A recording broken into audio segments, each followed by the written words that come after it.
Namni kun maqaan isaa Amjaad Yusuf jedhama. Qondaalaa tika waraanaa Siiriyaa garee 227 kan mootummaa abbaa irree Bashar al-Assad ture. Waggaa 10 dura gara jabummaan uummata Siiriyaa hedduu fixee ture. Bara 2013 namoota nagaa ijaa fi harka hidhuun boollata keessatti rasaasan fixe. Iddaanis gube. Yakki kun waggaa 10f dhokatee turus bara 2022 viidiyoon inni koflaa nama ajjeesaa ture harka gaazexaa The Guardian ga'uun addunyaan guutuun akka agartu ta'e.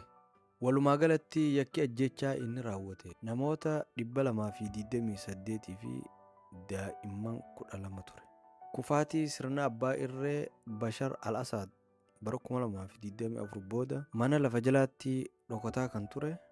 Eebla 24 bara 2026 torban dabre magaalaa Hamaa keessatti qabame. Walumaa galatti yakki ajjechaa inni raawwate namoota 228 fi daa'imman 12 ture.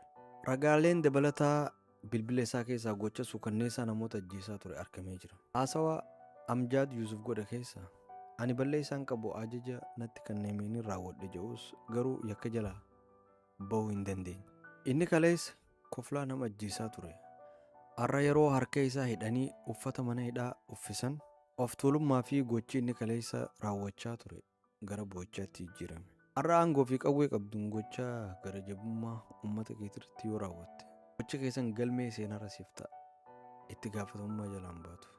Gaafa gadaan kee dhume gocha keetitu ragaa sirra baha. Kanarraa maal barannaa? Hanga fete aangoo qabaattus gadaan kee dhuma. Atis gocha raawwattee murtiin hirkatta.